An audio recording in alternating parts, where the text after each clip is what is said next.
Okay, so we have the first three problems of the 2019 exam. Uh, just to go over this, it's a classic question, this first one. And again, you can consult the problem, but question A, how many fish entered the lake between midnight and 5 a.m.? That's just a graphing calculator question. Again, you can rewrite whatever E of t is, or you can just write E of t. And if you type that out to the nearest whole number, there's 153 fish that entered the lake between those 5 hours. That's a classic AP question. We've done enough work with that. Question B, how many fish left the lake between midnight and 5? They want the average number of fish, so this is an average value question, okay? And it would be 1 over b minus a times the integral from a to b of L of t dt, which represents the fish leaving the lake. Again, use your calculator for this, and you get that the average number of fish per hour is 6.059 fish. So, pretty easy questions to get yourself moving. Question C, the key is the greatest number of fish in the lake is when those that are entering minus those that are leaving is equal to 0. Okay? That would make sense, right? And again, using your calculator, you'll determine that the answer is about times 6.203 or 04 seconds. So I would just type that into my calculator. They want it between 0 and 8, so just make the window from 0 to 8 and see where it crosses the x-axis. I know that it's above 0, between 0 and 6.2, and below 0, the graph between 6.203 and 8. So if you graph it, you'll see this. And the fact that I'm going from above the x-axis to below the x-axis, that's going to imply that it's a maximum. And I think they wanted just a quick explanation of that. I thought letter D was pretty tricky, but if you want the rate of change of the fish entering and leaving the lake, you have to put it into the derivative, so it's going to be E prime of 5 minus L prime of 5.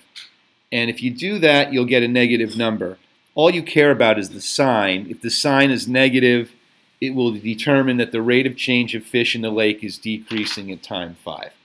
I thought that was a pretty straightforward question. I know you've seen that before. Question 2, yeah, a little bit trickier, but nonetheless, you should have been able to kind of work your way through it. They tell you in the problem, if you look at above the chart, that it is a differentiable function. Differentiability does imply continuity. So again, that's important for this question. You're dealing with both. They don't say it's continuous, but you just have to know it is. And I think that's the trickiness about this question. So question A, they basically say, if you look at the chart, you'll determine that the velocity at time 2.8 minus the velocity at time 0.3 over 2.8 minus 0.3 is 0. So what they're saying is, by the mean value theorem, and again, for full credit, you really have to use these letters or write the words mean value theorem. That must mean in the interval, the open interval, remember, 0.3 to 2.8, the derivative has to equal 0 as well. Somewhere at least once. And again, that's really important for this question. Question B, that's a trap sum, trapezoid sum where you have different bases. I should say different heights, if you will. And if you look at the chart, you'll determine that the first trapezoid, 1/2 the height times the sum of the bases. So again, you can't use the trapezoid rule, but you just have to use the formula for the trapezoid 3 times. So if I plug that in for the first, for the second, and for the third trapezoid, I should get all of these numbers, which should make sense by looking at the chart. And this is the approximation of the integral from 0 to 2.8 of the velocity of particle p, in using the trapezoid rule. These are the numbers you get, and if you add them up, you get 40.75. So again, you're going to get partial credit here. These two questions are not related, but I think you can get both of those. Question C. Okay, so again here, I would type in that tricky equation under y sub 2 or y sub 1, whatever, it equals 60 at these time intervals. And again, don't round. And remember, we talked about this in February and early March. You don't round these answers. You round the final answer. So these are the time intervals.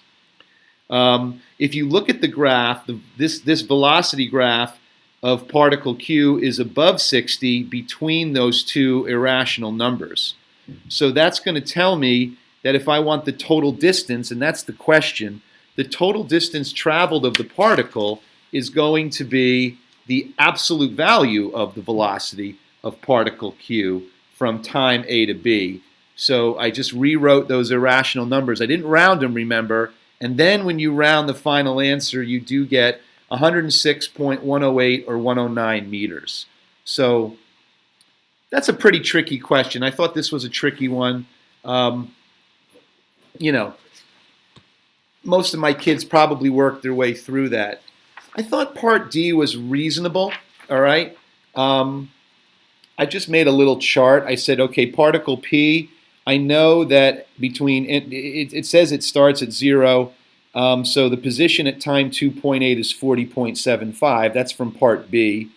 And for particle Q, it starts at negative 90 on a number line, so the position at time 2.8 is negative 90 plus the integral from 0 to 2.8 of the velocity of particle Q, which I typed in y sub 2 on my calculator. And when you do that, you get 45.937 or 938. And then you just subtract the 2 to find out that the difference is about 5.187 meters. I thought that question was a good one, but something we could have attacked. But this question last year, my students probably did a little bit worse than question 1. But nonetheless, I think they should have worked their way through it. Question 3, great question, all right? Question 3, letter A, if you will. You're going to use the fundamental theorem, okay? The fundamental theorem,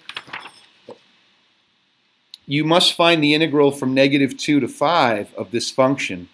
And again, you know, this is a tricky problem, but if you find the areas of the triangles, and then, you know, this part, if you noticed, it came down like this, I would find the area of the square, which is 9, and then the area of the quarter circle, which is 9/4 pi. And that's where I get this shaded region at 9 minus 9/4 pi. That was a good question. No calculator for this one, remember.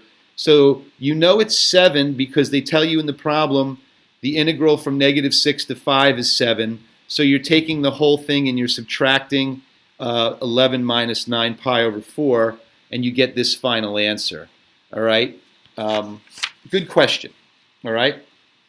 Question B, they want you to integrate the integral from 3 to 5 of 2f prime of x plus 4 dx, which I separated. So I separated it as 2 times the integral from 3 to 5 of f of prime of x dx plus the integral from 3 to 5 of 4 dx. And then what you get there is you get 2 times f of 5 minus f of 3 plus 8, because the width is 2 and the height is 4 of that box. F of 5 is 0, looking at the graph. F of 3 is that irrational number that they tell you in the problem, and then you simplify it, and you should get 2 plus 2 radical 5. Another way to do part B is to just integrate straight up, okay? So it would be 2f of x plus 4x from 3 to 5, because the integral of 2f prime of x is 2f of x. And now straight substitute, so you get 2 times f of 5 plus 20, which is, you know, 4 times 5, minus 2 times f of 3 plus 12, and use the chart, and use the irrational number they gave you for f of 3, and work it out, and you still should get 2 plus 2 radical 5. I thought that was a good question. I'd put it in the category of you could do it, but you got to work your way through it, all right? Question C, good question. Okay, now you could have attacked this problem a lot of different ways. They want you to find the maximum from negative 2 to 5, so I tested the endpoints, okay? The integral from -2 to -2 is 0 because the limits of integration are the same. And the integral from -2 to 5 is 11 minus 9 pi over 4. That's what I got from part A. Now, if you look at the graph of f, it increases to x equals -1 a little bit, then it decreases from -1 to 1. It's below the x-axis. And then it increases a lot more all the way to x equals 5. So clearly, g of 5 is the max. And that's how I answered that question. Again, if you remember the graph, it kind of goes down and then it goes up and it starts up here. So this is a local max, this is a local min, this is a little bit of an increase, and this is a much more of an increase, if that makes sense. And that's why my conclusion was that it was a maximum. Question D is kind of hokey, and I think a lot of my students just got a little nervous about it. I tell you not to worry about it, but really it's just a straight substitution. 10 to the first power is 10. 3 times f prime of 1 is 6, because f prime of 1 is 2. That's the slope of this line here using the fundamental theorem. F of 1 is 1 because there's an ordered pair 1 comma 0. And the arctan of 1, a lot of my students probably forgot at that instant. Arctan, if you recall, is also written as tan to the -1 of 1. Again, my students might have missed this. I would find it innocuous and probably only worth like 1 point, not to get too bent out of shape. Then you straight substitute and you should get this answer, which is the answer that they accepted. You know, I thought this was a really good problem. Tomorrow I'll show you the other 3 from the 2019 exam.